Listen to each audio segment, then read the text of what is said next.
While My Guitar Gently Weeps is a song by the Beatles written by George Harrison. It is one of the Beatles' most famous compositions. It was featured on the band's 1968 album, the White Album, but the genesis of the song is complex and multi-layered. I promise you by the end of this video, you will never listen to it in the same way. You don't actually read or write music, do you? No. Well, then when you say write, well, right. If you have a tune that hits you, how do you get it down? Usually you can remember it in your head. If you don't, I write the words down and remember the tune in my head.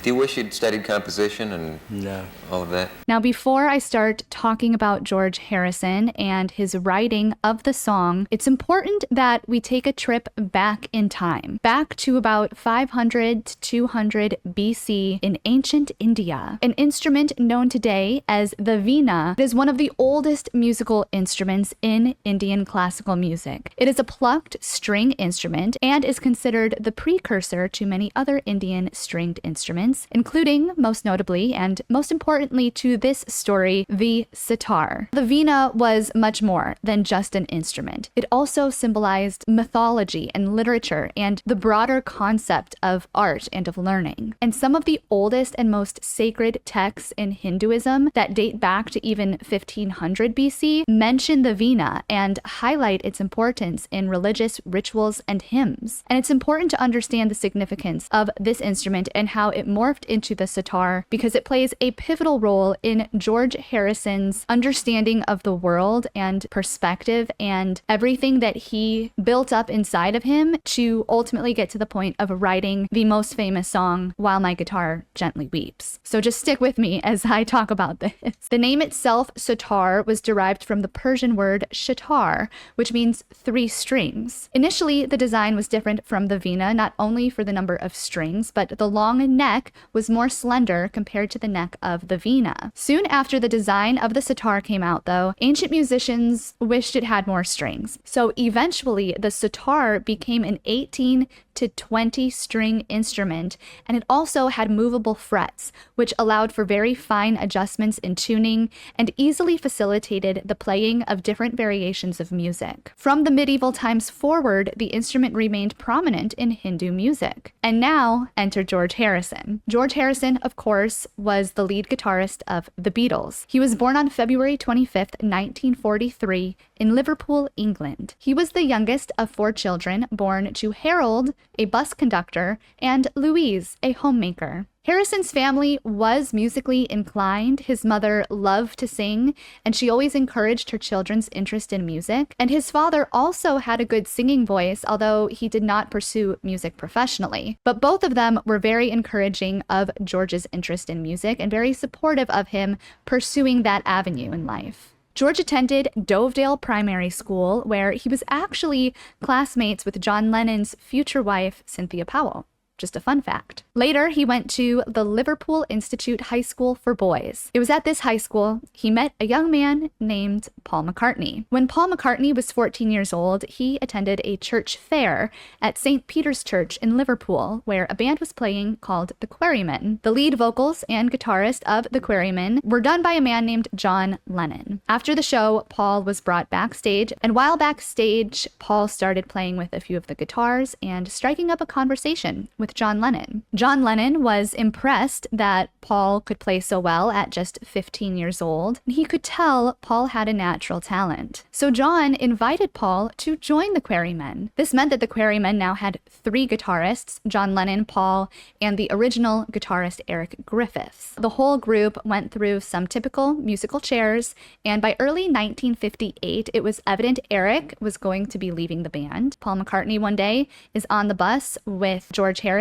and tells George about how Eric is leaving the Quarrymen and they need another guitarist. Well, George agreed that he was game and willing to audition. They went to Rory Storm's house, and that is where George Harrison, quote, auditioned in front of John Lennon and the other members of the band. Now, Lennon was a little nervous about having 2 15-year-old boys in the band, Paul and now George Harrison, but he was still really impressed by George and ultimately agreed to bring him on board. After bringing Harrison on board, the Quarrymen started to transition their set lists a little bit more to rock and roll. And this was heavily influenced, of course, by Buddy Holly and Elvis Presley and Chuck Berry, which, by the way, if you have not seen my episode on the details of the Buddy Holly plane crash, I go through all of the old newspapers from that day. That video just means a lot to me. It's a story that I love, and I hope that you love it too. I will link it in the description box if you want to watch that episode next. But even though they cycled through a few different keyboard players and drummers, the core of the group really remained to be John Lennon, Paul McCartney, and George Harrison. By 1960, the band had a totally different look and vibe from the original formation. The Buddy Holly influence could not be overlooked, and they had gone through so many different band members. They were now in a place by 1960 when they really needed to rebrand themselves completely away from the Quarrymen. It had also been 1 year since the Buddy Holly plane crash, and the death of Buddy Holly really affected the members of the group. They wanted his legacy to carry on somehow. So, in honor of Buddy Holly and the Crickets, they decided to rename themselves the Beatles, which, by the way, was also the inspiration for Alice Cooper's early band, the Spiders. If you haven't watched my episode on Alice Cooper, I will link that one down below as well. And for the next few years, the Beatles, as we know, absolutely dominated the music industry. What did you most like about the trip, Ringo? Oh, I just loved all of it, especially Miami. The sun, I didn't know what it meant until I went over there. Don't you get it up in Liverpool? No, they finished up there, Did you ever have a chance, John, to just get away on your own without anybody recognising you? We borrowed a couple of millionaires' houses, Well, We did. You could afford to buy a couple of millionaires' houses, couldn't you? No, we'll sooner borrow them, it's cheaper. I hear anyway that the four of you are going to be millionaires by the end of the year. that's nice. It was in 1965, though, right in the middle of their peak, when George Harrison's life perspective took a major shift. A major shift that would ultimately lead to the greatest song in the world. Now, it was in February of 1965, and the Beatles were in the process of filming their second feature film, Help! Help! I need somebody, help! I won't sing, but you know what I'm talking about. There was one scene in particular in the film where the Beatles are in an Indian restaurant. And during this scene, you can see the Indian instruments and, of course, the sitar, that very popular Indian instrument, was in the background of the scene here. Everyone else who was working on set just came in that day, did their job, filmed the scene in the restaurant, and then left. But George Harrison was captivated by the sitar. He had never seen one before. He went over and picked it up and tried to play it. He was asking questions about its history, and once he learned the cultural and religious significance this instrument played in the Indian culture, it just blew his mind open. He was raised as a Catholic, but the Indian culture was so rich to him and so symbolic. It really touched George Harrison to realize that an instrument like the sitar could hold so much, not just cultural weight, but spiritual and religious weight. He was a changed man that day. And from that day forward, he became immersed in Indian music. He started listening to Indian records and following various Indian musicians. 6 months after this sitar encounter, George Harrison absolutely clicked with David Crosby, member of the Byrds, backstage at a show. Now, David also had an appreciation for the Indian culture and music. He was familiar with the sitar, and he recommended George Harrison look up a guy named Ravi Shankar. I don't know how to say this. Ravi Shankar, a very famous Indian musician. George Harrison looked him up and also bought himself a sitar and started learning how to play it. And Ravi was a huge mentor to George. Ravi really helped George not only learn how to play the instrument, but he also taught George all about Hinduism and the different pillars of Hinduism, and really took George Harrison's interest in the sitar and in this music one step further. Now, one of the main pillars of Hinduism is the idea that you can have various and very diverse paths to spiritual realization. It doesn't prescribe one single way of worship and explores worship and salvation through various avenues like devotion or yoga or action, karma, or through knowledge or meditation. There are all of these different ways, and it gets a little bit complex. But there are a few primary pillars. One primary pillar is Dharma, which refers refers to just basic ethical and moral laws. Virtues that resonate what the right way of living actually is. But there really is no outline in Hinduism or answer for what the right or straight life path looks like. In fact, they believe every person's dharma is unique to them and depends on their age, gender, and even occupation. I would say the second major pillar is karma, which of course we throw around all the time. The idea that for every action there is a corresponding action. Good deeds lead to positive outcomes, while bad or deceptive deeds always lead to negative outcomes. And this, in Hinduism, determines your birth, death, and most importantly, rebirth, which leads me to the next major pillar, reincarnation.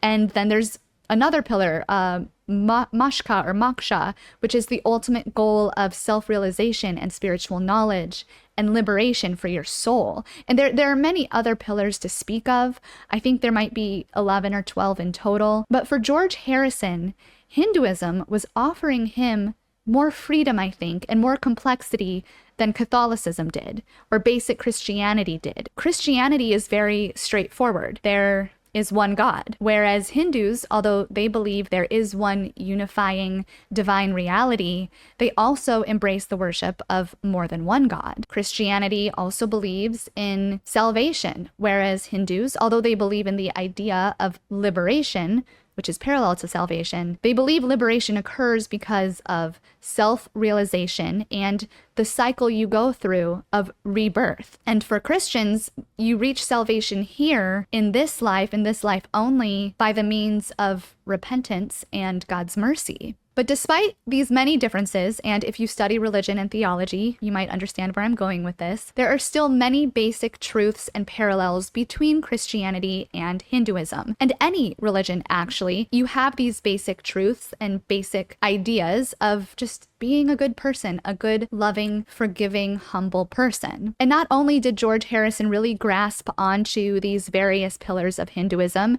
he also loved the overarching theme of interconnectedness, which of course exists in Christianity as well and in other religions as well. But George hadn't been exposed to that notion until he started looking into the Indian culture and into Hinduism. And of course, Christians believe in God's plan and that same kind of notion.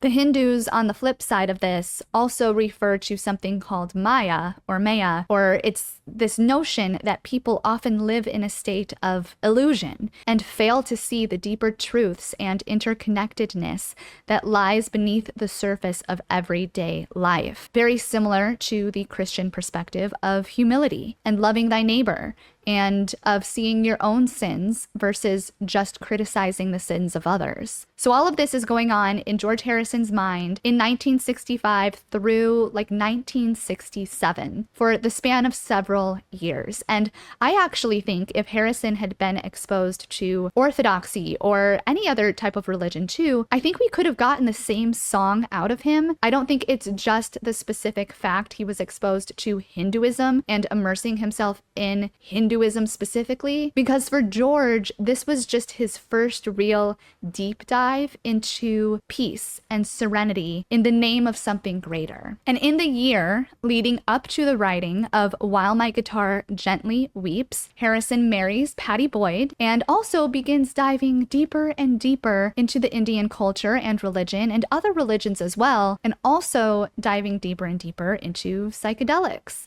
Just thought I'd mention that. From 1965 to 1967, not only are things going really well in George Harrison's life, despite his substances, but the Beatles are also performing at their peak. John Lennon and Paul McCartney did the majority of writing during these peak years, writing arguably cheesy love songs and over-the-top psychedelic rock songs. And most of the songs that came out of the Beatles in 1967 were complex. They had various sections and interludes, and sometimes even an entire orchestra accompanying them. Phil Spector plug. So when they started working on the White Album in early 1968, they fully expected to put out all of those same types of songs. Now, George Harrison was all over the place, looking into all different kinds of religions and cultures by 1968. Although he really loved Hinduism and the Indian culture, he was starting to dabble a little bit in the Chinese culture and Chinese religions. And the Chinese also believe in the idea of interconnectedness, that all of the events have a deeper meaning than just being coincidence. Now, at that time, George Harrison was reading a book, the I Ching,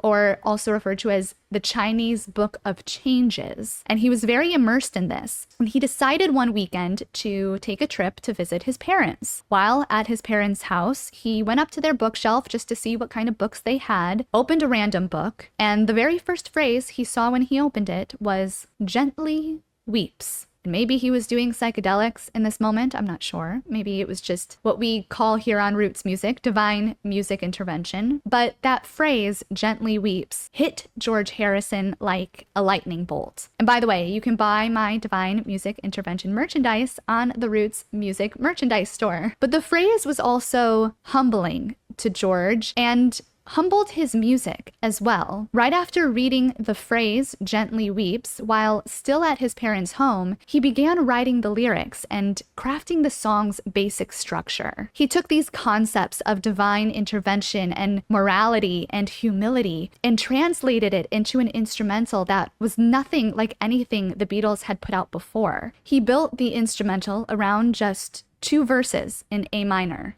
and a bridge in A major. George was focusing not so much on the instrumental complexities, but more so on the simplicity and pureness, so that you could really get a grasp for the meaning of the song. An early acoustic demo of the song was recorded in July of 1968 by George, just him and his acoustic guitar. And by September, they were in the studio working on a formal recording. They decided to bring in Eric Clapton to play guitar just to elevate it to the next level. And Clapton's addition adds to this not just an additional tone, but a real, almost emotional layer to the song that I don't think the song honestly would be anything without that Clapton addition. And Eric Clapton initially didn't want to do it, but George Harrison convinced him, and it ended up being one of the best moves in music history. The song was finally released on November 22nd, 1968, with the release of the White Album, and it immediately garnished worldwide attention. And not just fandom, but genuine attention. While My Guitar Gently Weeps was track number 7 on the album, and if you were listening to the album in its entirety, you stopped when While My Guitar Gently Weeps came on. It really did stop the listener and took them into a place of genuine humility and self-reflection. A total 180-degree turn from the first track back in the USSR and Obladi Oblada. The song was quiet, pure, and to the point. The first words out of his mouth are, "I look at you, see all the love there that's sleeping." Like he's looking at someone who is capable of love, but just cannot seem to grasp it. And this person's inability to love forces him into his music and his guitar, but there can't be music without love, and the guitar gently weeps. Then he says, "I look at the floor and I see it needs sweeping." Arguably, he was just taking psychedelics, wanted to rhyme with sleeping, but it also speaks to the mental health of the person in that room. We all know that your space is a reflection of you and your mental status.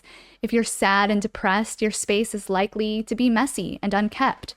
And he's painting that picture for the listener of someone who is forcing themselves to not feel love, or worse, involuntarily isn't embracing love, and consequently is in a state of mental decline. And because of that, the guitar gently weeps. In the bridge, he acknowledges the situation directly and head on in almost a confrontational way to this unloving person. He says that he doesn't know why nobody told him how to unfold his love, almost like it's not his fault he isn't capable of love because no one showed him or taught him how to do it properly. He alludes to a previous relationship, possibly romantically or possibly that of a parent, where this unloving person was controlled in one way or another. And he's reconciling that perhaps a man who has the capability to love and chooses not to is doing so because he feels as though he has to have some kind of control in his life, and refusing to love, refusing to straighten his life path, and feeling like he won't be taken advantage of again. And then verse 2 takes you away from this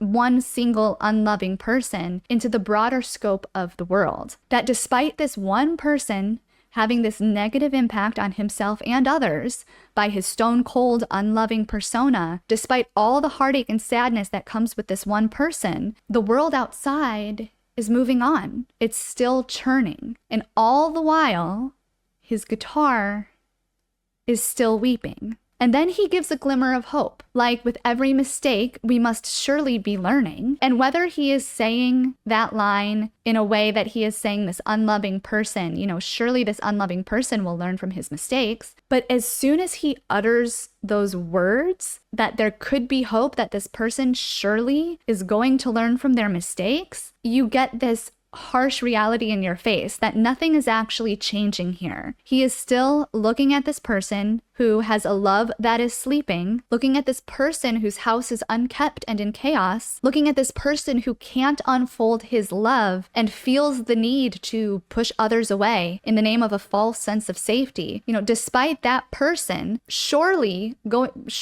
learning from their mistakes at some point, despite that, nothing's actually changing here, and the guitar still gently weeps. And it becomes hopeless again. Because even if this person says they will change, even if they are having deep, soulful conversations about changing, about how to love, at the end of the day, they are still choosing not to. Still choosing not to put in the work. Not to put in the work with love. Not to put in the work to sweep the floors. They're choosing not to. And the last bridge is another confrontation. And this time, it's backed by anger, confusion, and almost desperation, as he says, I don't know how you were diverted. You were perverted too. I don't know how you were inverted. No one alerted you. And that last line, to me, is kind of like in Hotel California, where they say you can check out anytime you want, but you can never leave. It's like, I don't know how this happened. No one alerted you. And that last line is just beyond